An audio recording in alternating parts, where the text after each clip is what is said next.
So now we're going to take a look at the English attack against the Scheveningen, excuse me. We kind of already looked at it in the Najdorf because it transposes a lot, but it's slightly different oftentimes in the Scheveningen. And we'll see that it's a different setup for both sides than in the Dragon because you have not fianchetted your bishop, and it actually leads to like a more solid position for black with slightly fewer attacking chances. So let's just take a look at that and see what may come out of it and what you need to watch out for.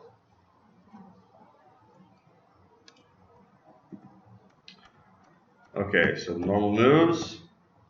And notice they don't play their bishop out this time, their white bishop, they leave it at home. They're not going to go on the Fischer-Sozin line. They're not going to play against f7. They want to play with the English attack setup.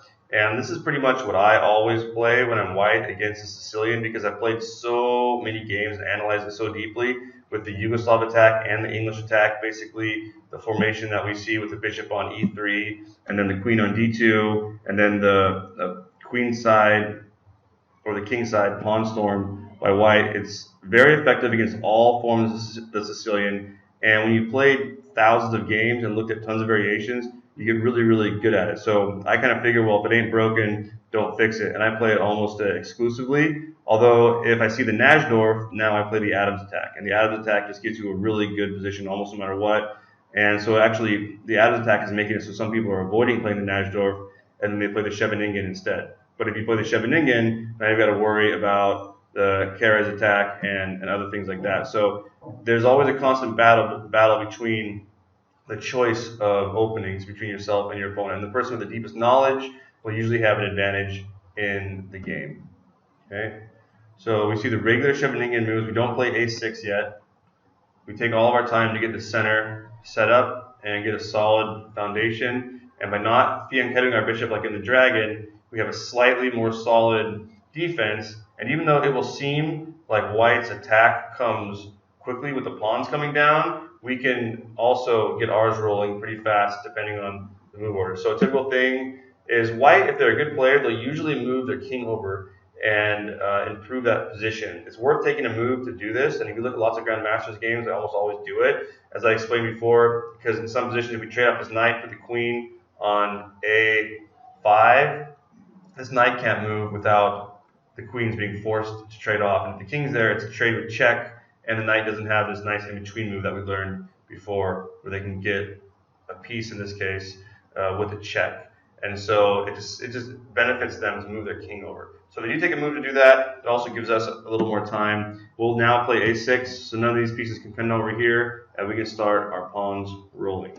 So typically they'll play g4, although as I've told you before, they can play h4 first instead. It just depends on the move order that you like. h4 is slightly faster, and it puts the pressure. They can just push this pawn down and immediately try to get the king opened up, but it's a little bit easier to defend.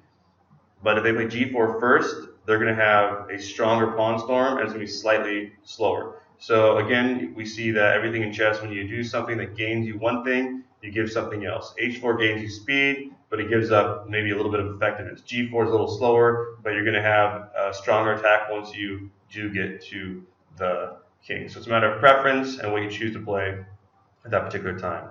So here, we can play b5, typical maneuver. It looks like their pawns are coming down pretty fast, but we're not worried about their pawn making our knight move. We'll put that knight into a nice defensive position, and we'll worry about expanding on the queen side. If we just freak out and worry about what our opponents do, and we see ghosts with every move, then we're going to move prematurely, and we're going to be letting them have their way with us. And we don't want to be worried about every little thing. We want to calculate and see that there's no danger yet. Also, they haven't moved this light squared bishop yet. They're going to have to take a move to move that bishop. They haven't connected their rooks. So by moving really quickly to do the pawn storm, they're slightly underdeveloped, whereas our development is really good. A little trick here, if we want to, is we can just trade off this knight. It makes sense for us oftentimes as black to do this. As I said in a different lecture, it doesn't make any sense for white to trade because this knight is slightly stronger than ours. It's in a better central position. It's already moved twice. And by taking this and letting them trade and put that bishop there, now we can move our queen either to c7, or we can put our queen on a5 if we want to, and again, threaten to trade queens and go into an endgame with a really good structure and try to win it that way. They can also leave this knight here and not trade queens, in which case we can continue by pushing our pawns. We have our bishop aimed at their king as well, and we have a pretty good attack coming ourselves. Or if we want to be a little more conservative, we simply put the queen on c7 across from this c2 pawn, and maybe we line up some rooks there. And what that does is it makes it so either the rook has to stay home and defend, or this queen has to be very careful where they move to. Otherwise, if a couple of their pieces move when they're trying to attack us, we can hit them here on h7. So we always want to have threats, right? If they move this knight, make this knight move, basically we have only played one place to go, but it's a place that defends. So it's not a bad place for a knight to be defending this pawn. We just leave it there, and it will take him time to get his pawns down. He wants to keep the pawn storm going. Okay, well now we can start ours. Now we knock his knight off. He kind of blocks that bishop in a little bit. And now our pawn storm is coming quickly as well, only our queen's in a slightly better position actually. They have taken the time to move these pawns down, but they haven't gotten all their pieces ready. So this is a good example of how you want to make sure that you coordinate all of your pieces in attack. Otherwise, even if they get their pawns on here, it's not necessarily going to do anything. So there's lots of ways that this game can play out now. We can't look at every single variation, but needless to say, you can tell that both sides have a good game, have a good attack, and you just have to decide what the best moves are. It might make sense for white to move this knight forward somewhere. Can't go here, right, because he'll lose a piece to this fork. So you always got to be careful about that when you move your knight a couple squares over from your bishop if there's a pawn going on. So he has to move it, maybe move his knight here, and then maybe later move his bishop out to here. That might be a couple moves that he can do to prepare for the attack. It's probably premature for him to just go ahead and go like this and attack our king, in which case we can do a couple things. We can just ignore it, let him take, and leave that pawn there as a blockade. We can go here and stop it, in which case if he takes like that, it's looking a little bit dangerous now. We have to worry a little bit about some of this stuff. Yeah, that's not good. So we got to calculate all of our moves. Like when he puts a pawn here, we got to calculate all those different variations. What happens if he goes here? What happens if he goes here? What happens if we take it with this one? In general, we don't want to open our king. So whatever closes the king best is going to be the move that we're going to want to make. We probably don't want to take it immediately, because then this is really ugly. And later on, he can attack this, and he can move his queen over. Really dangerous. So you want to do whatever you can to keep your king closed, okay, and defend. Okay, we might even do something like go like this with a knight and just ignore that pawn. If he trades off the bishop, that's good. That'll put our bishop in a really good square, aimed at their king and defending this. And now, if he takes that pawn, we can just take it with the knight. And even though he's going to continue attacking, now we can look to make some trades. We might even go like this, block that bishop out, and look to maybe even do something like this.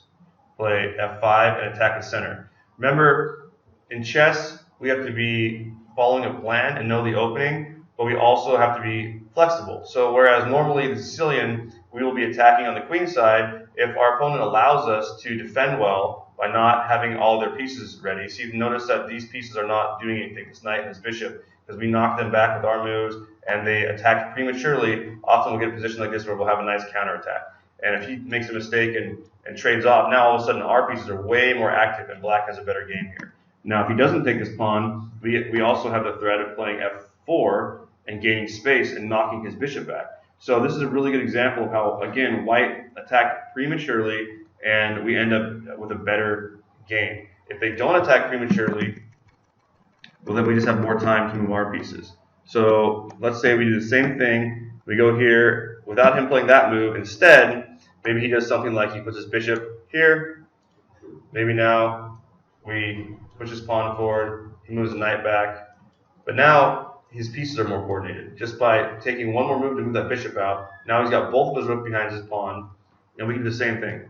We can have a similar attack as him. And now it's going to be more effective for him to play this move because he has time. And we can do the same thing.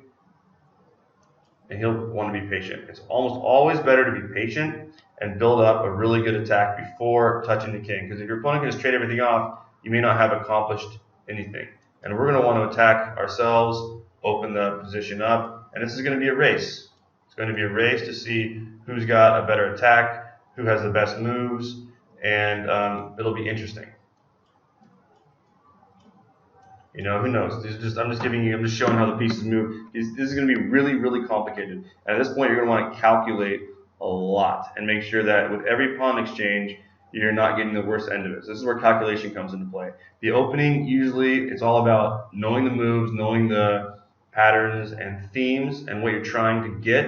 And then once you get into the middle game, you're going to want to slow down and calculate. And even if you're playing like a 10-minute blitz game, that's another reason why you want to know the openings so well. So that later on in the game, when you get to some sort of position like this, you can stop and use up, you know, a couple minutes on one move, because that one or two moves, whatever happens next, is going to be maybe the deciding factor between winning and losing. So you're going to calculate a lot. And that's part of managing the clock. Obviously, it's harder to manage the clock in a blitz game if you're only playing 10 minutes, so you want to be really economical, and you want to make quick moves when you know that they're probably best, which is why we're studying openings, and then you want to take your time when it gets complicated. It's the same thing when you're playing longer games. You want to conserve your time during the opening, and then at key points in the game, you might take, like if you're playing like a 30-minute game, you might take 10 whole minutes. That's 1/3 of the game on just one critical move. If the calculation is really, really important, you'll stop and make sure that you make a really strong move at that point. Otherwise, the game can be lost. And that one move might be what wins you the game. And so this is something that really strong players do. They know how to manage the clock. And it's really important. Sometimes it's okay to get in time trouble at the end if you made really, really strong moves and you used your time to find the best moves. A lot of really strong players, they get in time trouble a lot. They get down to the point where the time's running low, but they've got a really good position. And it's better to lose on time than it is to make some bad move and some blunder, you know, some huge mistake because you were worried about the clock. So that's just another thing to think about in terms of time management, and it's yet another reason why you need to be really good in the openings.